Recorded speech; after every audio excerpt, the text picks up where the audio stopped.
Hey everyone, welcome back to our YouTube channel. We are here with Jacee Albrecht at the Salina, Utah Burns 1876 store, and you are a part of the tooling and small leather goods? Yep, I am. I started in tooling and then I slowly made it to where I wanted to start creating more stuff, so I asked if I could go into the small leather goods, and so I've been doing kind of a little bit of both here and there.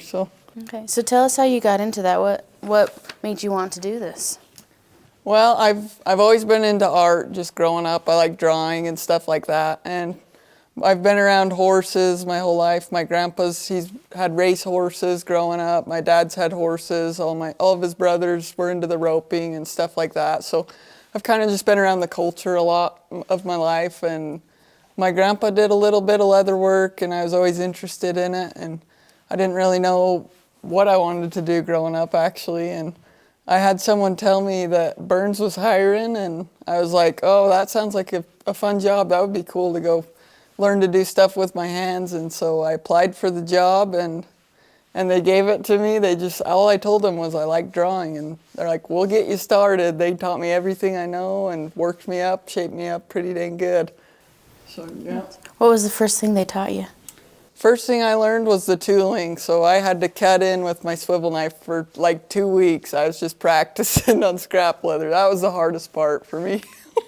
Just repeating the same thing every day, but it made me good and made it so I could do the tooling good. 2 weeks, your hands cramp up? Oh, yeah, your elbows and your wrists. Oh my heck, you'd show up the next week and you're like, oh, I can't do it. But you did it. That's what you did. What do you love most about your job? I love gifting stuff to people. Like, I've given a lot of stuff to my dad, and I can like fix his saddles and attach saddlebags and stuff like that. And I think that's a really cool part of it, is everyone else just enjoying and seeing stuff that you've created and built with your hands and stuff like that. I think that's the coolest. That is pretty cool. So I have to ask, how long have you been here since? So actually, it's probably about 2 years on the dot this month. So what, in that 2 years, what is your favorite, most memorable project that you've worked on? I actually got to, I watched an Illume video with Ty Skivers. It was this rodeo shaps, and I actually really enjoyed that course and learning to build shaps, just because you can use a lot of people want them. You can use them. Like, I've made some for my family, just some chinks and stuff, but I thought that was the coolest part, because I never thought I could make something like that. Like, you look at something, you buy it, and you're like, you don't appreciate it as much because you don't put all the work into it, and it's just cool to see like what you can create. And I think the shaps were one of the coolest things I've made. But I made this cool flag holder case. It was kind of a headache. It was hard to like just think about the project because it was a a cylinder tube. And so just doing like the math and everything with that, it was challenging, but it was good, and I learned a lot from that one too.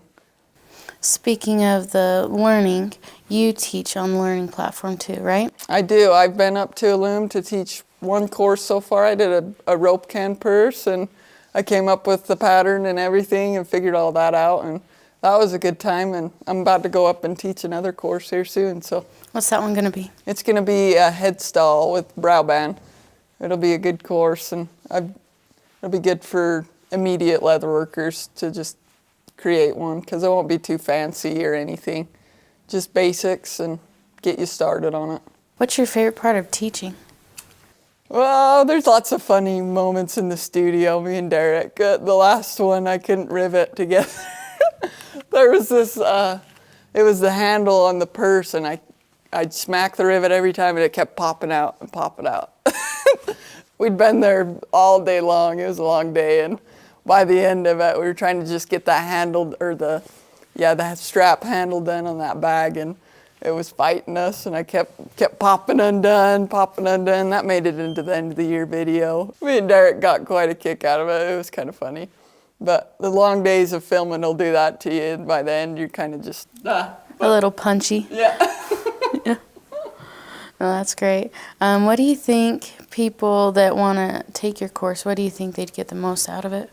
There's lots of good information on there for just beginners. I actually learned a lot of my job off of Illume and was able to just watch some videos and create it and just slowly get better and better. And there's lots of just little tips and tricks on there like that you wouldn't know about if someone wouldn't tell you about it. Like if you're just starting leather, you don't know all the tools, you don't know what you're supposed to do, the steps and everything. So I think it's just a really good thing that you can go on and watch a full course tutorial, and it'll give you step by step everything that you can choose to do it, you can choose not to do it. They're just telling you how to improve your project and make it that much better so you can get to be an advanced leather crafter. So you get hired, they say watch the learning platform, and now you're teaching on the learning platform in 2 years? That's nuts. It is crazy, but it just shows that you can gain a lot of knowledge from that. In those videos, there's lots of good information in them to teach you how to do leather work, and it's been good. If you had to give some advice to somebody who's maybe got a passion, maybe they're just curious, and they're just getting into leather or onto the learning platform, what would that advice be? Illume, honestly, I actually had a kid asking me the other day, he was like, I'm just getting into leather work and I don't quite know what I'm doing and I'm just barely starting, like I don't know what tools I need and everything. And I think the course offers a big variety of courses, like sharpening your knife, choosing your tools, pricing out your leather. I just think there's so many great qualities in the videos on Illume that you can pretty much figure out everything you need to do from there. So you've got the course you've taught, you've got another one coming up. Are there any plans past that with Illume, the learning platform? We talked about spurs and stuff, but spur straps, not spurs, but just other small projects. But we're just trying to figure out which ones we want, what the viewers want to create and what they will enjoy watching. And we like to hear feedback from them and decide what they want to see. Well, what motivates you? I know that everyone I've ever talked to, they've talked about how being so creative, you can get stuck, or you can lose that passion here and there. But what motivates you, and what kind of re-sparks your creative side? That's true. Yeah, you can get burned out, especially when you're doing leather craft as your everyday job and you're working it a full week of it. It can get tiring, but what I like to do is I like to reset every hour I'm doing something. Just take a little bit of a break, plan out what you're doing, make sure you got a good plan of everything that's going to happen next, and you're prepared and you're taking your time with everything. Because one thing, if you're going too fast and you're getting upset and angry about stuff, you're more prone to slip up and mess stuff up, and then you're restarting. So you just gotta. Cut your thumb off. Yeah, well, I got 2 injured thumbs. That'll happen with the leather craft. But yeah, you just got to keep a good mindset, and I like to think no one else has a job like me, where you can do leather craft, and most days it doesn't even feel like a job because I'm just drawing up, just cutting stuff. This is not your average 9-to-5 job. It's pretty cool. So I just have to appreciate what I'm doing. I just think what else could you be doing right now? I'd 10 times rather be doing this than working at a grocery store or something. So it's a lot better. I don't know. It's good to have a good mindset and just be thankful for what you got and just reset and keep a good mindset.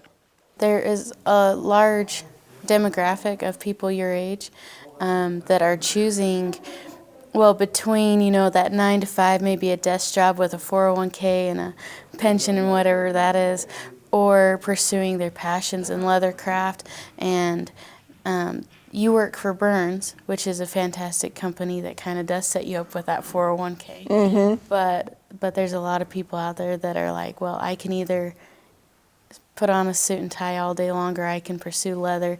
If you could give them any encouragement or any advice, what would that be to someone your own age? I didn't have any leather courses or anything in high school. I know lots of people older than me. that was offered in like high school where you could go take a class and do leather work and learn that stuff. Whereas like people my age, and they're finally starting to get back into that where they're offering more classes like that to kids. And it's hard like for me because I had no knowledge of any of it, and I was just kind of around it and I seen it all, but it's hard to get into it. But that's why I think Illume is like one of the biggest assets that you could use as a leather worker, because you can learn so much from it. Like even, I know it can discourage you, just the pricing. People don't want to pay that much for your leather work when you're beginning, but once it gets to a certain point and you're spot on and everything, you can decide your prices, and because it's all handmade and like you're creating it. And so just don't get discouraged by people that are putting you down about it, because it does take time, and to get to where I am, at least it took time. And so don't expect to be an expert right when you start out, but just keep going for it and don't give up, because it's worth it.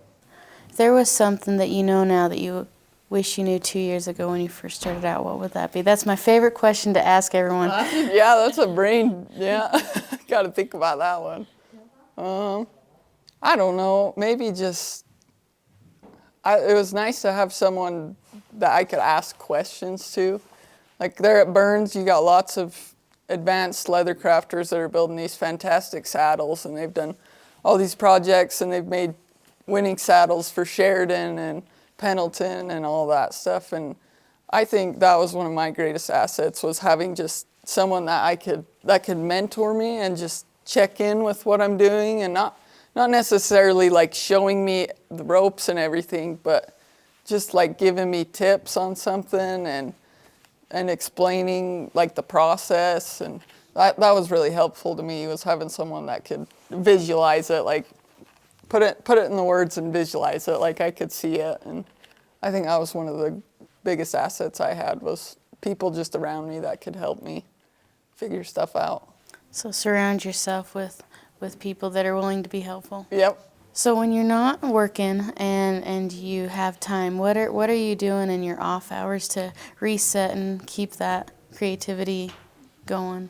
So I love just being out in the mountains. I'm a big mountain person. I've grown up just being in the mountains, and I like to spend time with my family up there. We like the Fish Lake. We go up there quite a bit. We'll go ride out there up on the Neoch, and I like to go hiking. I'm a big hunter. Me and my boyfriend, we like to go shed hunting quite a bit. So we'll go pick up lots of horns every year and look for deer, and that's a big part of my life, is the hunting aspect. And I enjoy it a lot.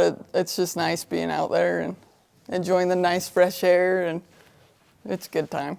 Where do you find your sheds? Because we hike up there all the time, me and my husband, and I think we've only found 2 in like the last 4 years. We like to cover some country because lots of people like to do that now. So we'll go hit Nevada in the summer, fall time. We'll go to Arizona, hit the Strip. We'll stay around here, hit the Manti every once in a while. It's just kind of wherever it takes us, the road. That's cool. That's cool. Do you use any gear, like leather gear, while you're up doing that? I have actually, yep, I've made myself a couple holsters that I use, because I'm always carrying when I'm hiking, because, those lions, they scare me. I know. We found one earlier this past spring. Yeah. Yeah, no, it snuck right up on us, 30 feet away. I know, you won't know they're there till it's too late. That's what scares me. So I'm always packing. It just makes me nervous. But that's another cool thing, is I can use stuff that I've created and bring it with me, and like belts, I use belts and stuff like that hiking. But yeah, it would be cool to pattern out like something like that, like a bino harness or something like that out of leather. I've thought about that. Or they don't make too many holsters that are like designed for women and like movement at the same time. That's true, right? Yeah. There's not a lot of women stuff like that, but sometimes you just gotta figure it out and find something that'll work for you. And I've made a couple holsters that work better than others, like a trial and error. Like I made a concealed one, and that wasn't a very good one, because it's supposed to go on like the inside of your waistband, and that one was just bulky and not comfortable. And then I was actually able to make a different holster, as a 3-piece holster the other day that just goes on your belt loop, and that one's a lot more comfier. You can just hold it on your side. It's a lot easier to get it out. And I think that's really cool, just being able to make something that I can use and take with me. Would you ever get into, I mean, you do the small leather goods and the tooling and everything. Would you ever get into maybe design? You know, because obviously you're like a user, not just a doer. And would you ever think about getting into design for something like that? Like, hey, I know that it's not fun to hike with men's belts. Yeah. No, that is a good idea too, because there's not a lot of stuff offered for ladies that are hunting and hiking and stuff like that, because it's more, men usually do that more, but I think that would be a cool idea to start like a line of something for women. Women in hiking, women outdoors, something like that. Just specified to women and creating that for them. That would be cool. That'd be pretty cool. I know every time I try, because we go hiking, this last year we hiked 175 miles. That's awesome. And I swear I still have the bruise from like a men's holster. But no, and you're right. We ran into mountain lions, bear, moose, all of it. Yep, even, yeah, the moose are scary too. You gotta have your gear, and it has to work well for you. Yep, you want it to be reliable and not fail when you need it. So. Cool. Well, what do you see in your future with Burns, with your personal growth with leather? What do you see in your future? What do you wish is in your future? So I got myself a tree and I got myself some leather, and I'm thinking I might be doing a saddle this year for Pendleton maybe. You gonna do the competition? I think it would be it'd be cool learning experience, and just to get that much more experience with the leather, and because building a saddle, that can offer a lot of information, and it's lots of different skills and stuff put into one thing. And I think it would be cool to put all my stuff together and see what I can create and see how well I compete with that, and maybe try to just get better at it, and every year maybe do another one, or maybe not. I just like to build one for myself too. I think that would be cool to ride a saddle that you can say, yep, I did everything on this, and it's built 100% by me. That's pretty cool. So would that be like the first saddle you've ever touched? I've touched some saddles. I've buttoned up saddles and put strings and stuff. I used to do a little bit of groundwork there for a minute at Burns. They had me doing some groundwork, so I do have some knowledge there with that. But I haven't done a lot of like the seat and the cantle bindings and all that stuff, so that would be different to me. I've done fenders and stuff like that. I can turn fenders and everything, but the main saddle part, like the seat and the swell and everything, I haven't done as much of that, and I think that would be cool to get into. Yeah. It's so intricate, and you have to just really focus. That's crazy how much goes into those saddles. You watch all the people at Burns, and they put a lot of their time in sweat and blood and tears and sometimes. But yeah, there's a lot that goes into it, and more than you'd think. Because yeah, you buy a saddle and you just see the price you paid for it, and you got this beautiful saddle, and over there we see all the time and hours it takes just on one thing. Like these saddles are taking two weeks to make plus, and depending on how customized it is, and it's just really cool to see like how much actually goes into creating something handmade. And I think that's really cool that Burns does everything by hand. So maybe we'll have to follow up at the Pendleton Leather Show, see how you did, see if you placed. Yeah, that would be cool. You'll be in the novice section then. Yep. And maybe you can see who else will join you and go up against you at the competition. See what competition I got. It's just so cool to see people that are like, well, I like to draw, and now I'm teaching leather craft to the masses, the enthusiasts, and that's really cool. That's a cool journey in 2 years. That's awesome. Yep, I didn't even see myself here. It's crazy. I started and now I'm here. Well, thank you for spending time with me today. I really appreciate you. And thank you guys for watching our channel, and make sure you like and share this video and tune in, because we'll have more of interviews just like this one coming soon.